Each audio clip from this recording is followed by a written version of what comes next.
Tiga jalan. Saya termasuk, maaf Pak Iwan, saya termasuk yang nggak sependapat kalau Ramadan sebagai bulan pelatihan. Ya.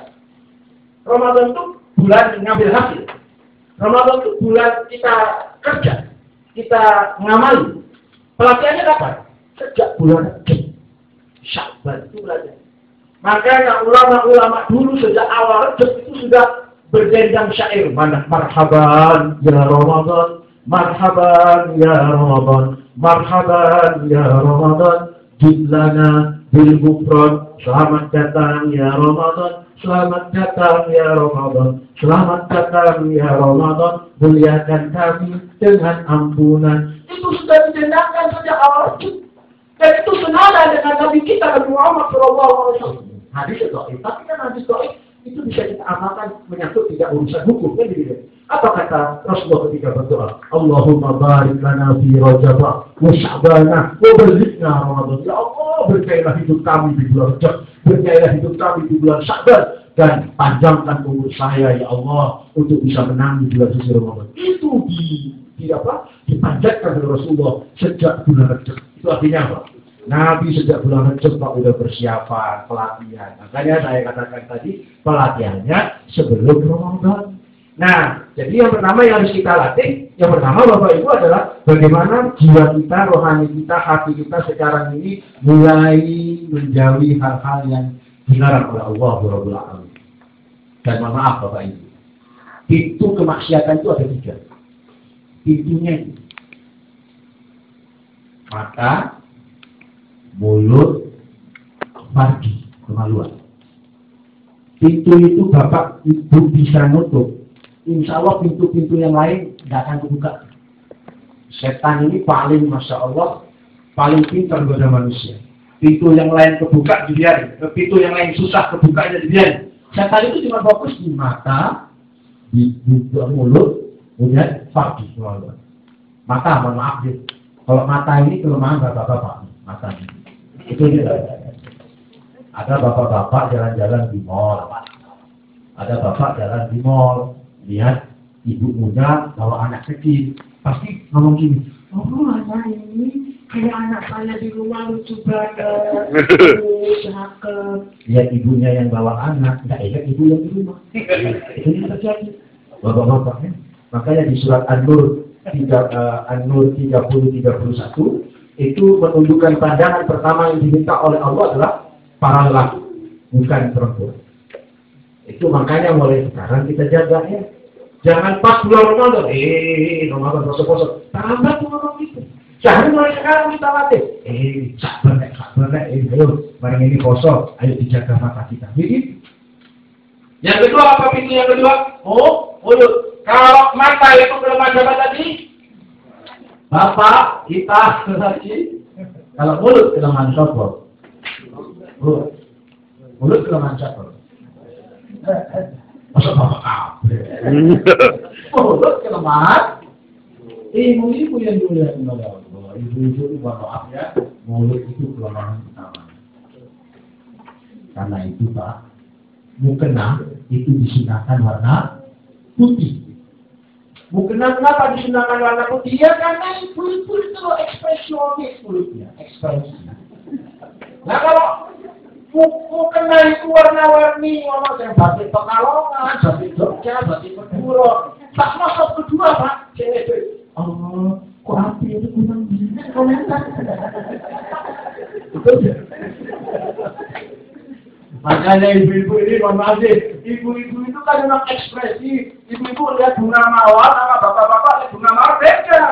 Oh, bapak itu jenis mawar sepenuh dia merah, selesai. Tapi ibu-ibu lihat bunga mawar, si Mas, belum kelopak, belum yonce. Orang perempuan ada wanita yang nggak bisa ngomong, gara-gara dia mengekspresikan karena ketakutan luar biasa bisa ngomong bisa ngomong saja.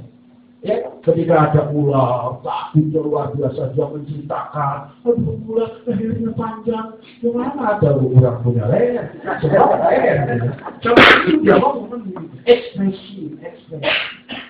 Karena itu kalau ada perempuan, maaf ya, kalau diundang mantenan, yang paling dikomentari oleh ibu cuma 2. Nek kelambine manteng, makanan. Betul tidak? Ya, makanan ini teh, ya bilang. Mantengan gak bombong. Makanan yang lebih Pak. Makanan yang lebih juga bilang. Iki mantengan gak diikon, konco. Itu sudah sesuatu. Maka dari sini, Bapak Ibu yang dimuliakan oleh Allah, latih nih mulut kita nih supaya benar-benar di Ramadan itu mulutnya menjadi manis, tidak berkata kecuali sesuatu yang hak, ya enggak? Tidak berkata kecuali sesuatu yang benar. Bahkan kalau kau harus berkata, itu menghilangkan kezaliman yang menimpa orang lain saudaranya. Itu begitu Bapak Ibu yang dimuliakan oleh Allah. Ini yang pertama ya. Kita latih mata, mulut, farji. Kalau farji ini, kemaluan ini, kalau mata sama mulut juga dijaga, Pak, insya Allah farji juga akan bisa terjaga.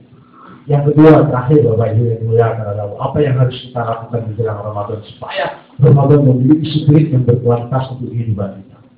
Kalau tadi bersihkan jiwa dengan menjauhi maksiat, maka yang kedua, yaitu hiasi jiwa dengan amal soleh. Amal soleh yang kayak apa? Coba kita lihat Pak. Kira-kira di Ramadan itu tadi sudah dibaca ya sama Tori tadi.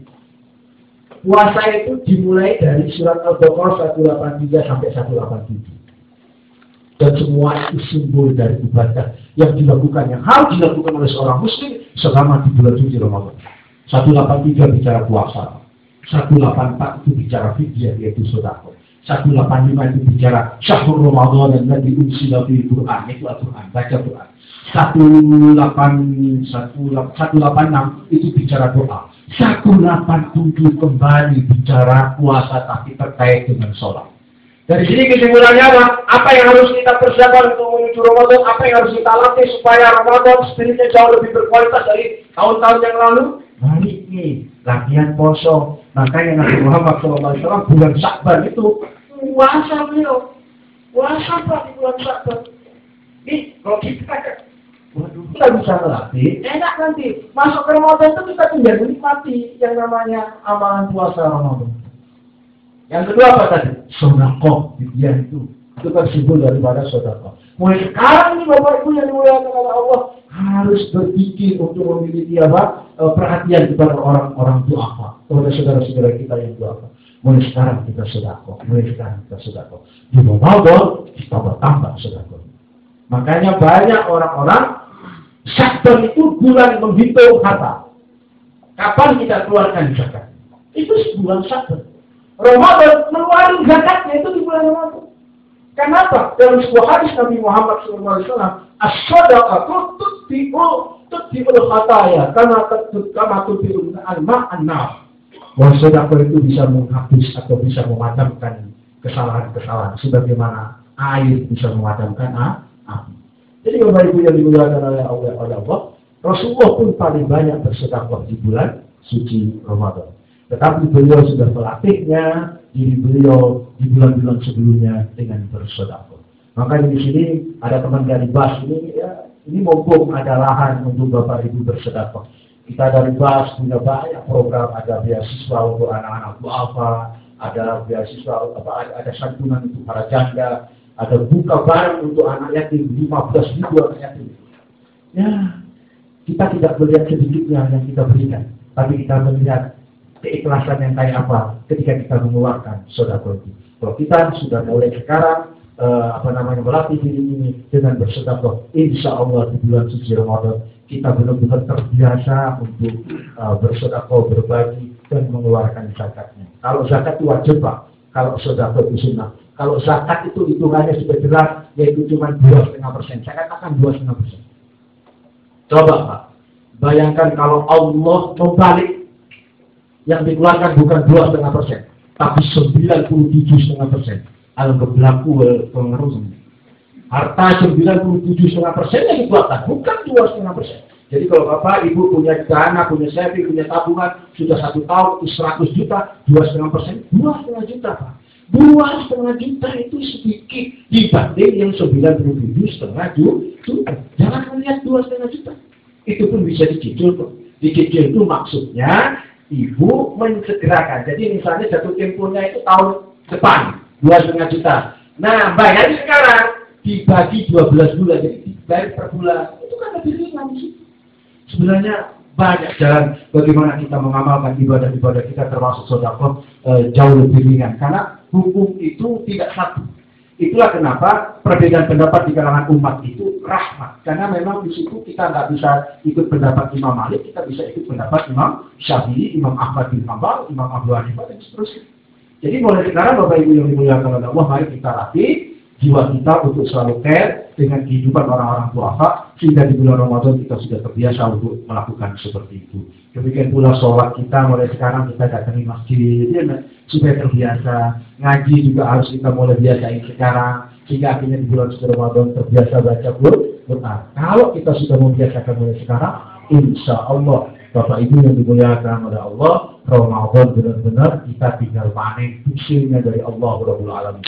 Kalau sudah tinggal panen nih, insya Allah spirit kita berkualitas dan itu akan mempengaruhi seluruh sendi kehidupan kita, termasuk kinerja kita dalam kehidupan bekerja di dunia ini. Ini Bapak Ibu yang dimuliakan oleh Allah, apa yang bisa saya sampaikan. Dan yang terakhir sekali ada sebuah hadis nih, ada sebuah hadis yang bisa jadi spirit kita untuk meningkatkan kualitas bulan suci kita, bulan suci Ramadan, puasa kita di bulan suci. Suatu saat Nabi itu naik mimbar, Pak. Tiba-tiba Nabi amin, amin, amin. Ini bukan yang di SMS loh ya. Kalau amin 3 kali yang di SMS itu nggak jelas hadisnya. Ini yang riwayat Ibnu Hibban, Imam Tirmizi dari Abu Hurairah. Nabi pada waktu hari Jumat di bulan Sya'ban naik mimbar mau berkhutbah, tiba-tiba Nabi bilang amin, amin 3 kali. Maka ketika Nabi turun ditanya oleh sahabat-sahabat, ya Rasulullah, panjenengan tadi kok amin sampai 3 kali? Emang ada yang berdoa? Oh iya. Tadi Jibril datang kepadaku dan Jibril berkata, "Man adraka syahra Ramadan falam yughfar lahu fa dakhala an-nar fa'ab'adallahu fa qultu amin." Maka kata Jibril, ya memang barusan Jibril datang, kata Rasulullah, Jibril barusan datang dan Jibril berkata kepada saya, barang siapa yang memasuki bulan suci Ramadan tapi dia tidak diampuni oleh Allah, kan al-Mamun baca coba. Bulan suci Ramadan kan bulan turunnya deras hujan rahmat, hujan ampunan. Dia sedikit pun tidak dapat ampunan. Bahkan dia ketika itu masuk neraka, maka dia akan dilaknat oleh Allah. Katakan amin ya Rasulullah. Maka Nabi itu menjawab amin. Itu amin pertama. Amin kedua, barang siapa punya kedua orang tua, tetapi tidak membuat dia menjadi media masuk ke surga, bahkan dia masuk neraka, pada punya 2 orang tua dia bisa masuk neraka, maka Allah pun melaknat. Katakan ya Nabi amin. Maka Nabi menjawab amin. Yang ketiga, barang siapa disebut namamu tapi dia tidak berselawat kepada engkau ya Muhammad, maka Allah akan melaknat. Katakan amin ya Muhammad. Amin. Jadi dari sini Bapak Ibu yang dimuliakan oleh Allah, Ramadan adalah rahmat, maghfirah, ampunan turun bagaikan hujan deras. Serapat-rapatnya kita pakai jas hujan, pasti Allah selesai. Jadi serapat-rapatnya kita niat berteduh dari hujan deras, pasti kekampasan tak nampas. Demikian pula semaksiat-maksiatnya orang di bulan suci Ramadan, selama dia puasa, dapat tuh ampunan dari Allah Rabbul Alamin. Jadi kalau ada orang juga kayak begitu tuh Allah murahnya, di bulan suci Ramadan dia nggak dapat seinci pun ampunan Allah. Sungguh namanya terlalu, dan dia orang kayak begini akan dilaknat oleh Allah dan diakhiri oleh Rasulullah Muhammad SAW. Mudah-mudahan Bapak Ibu yang dimuliakan oleh Allah, kita termasuk orang yang memasuki bulan suci Ramadan mampu tidak hanya seinci maghfirah yang kita bawa, tapi beribu-ribu ampunan Allah kita bawa, beribu-ribu rahmat Allah kita bawa, sehingga mampu membentuk spirit yang berkualitas di dalam bulan suci Ramadan, sehingga mempengaruhi secara signifikan pekerjaan kita di dunia dan lebih-lebih ibadah kita untuk akhirat. Demikian apa yang bisa sampaikan, mudah-mudahan bermanfaat. Aku qouli hadza wa astaghfirullah li wa lakum innahu huwal ghafurur rahim. Assalamualaikum warahmatullahi wabarakatuh.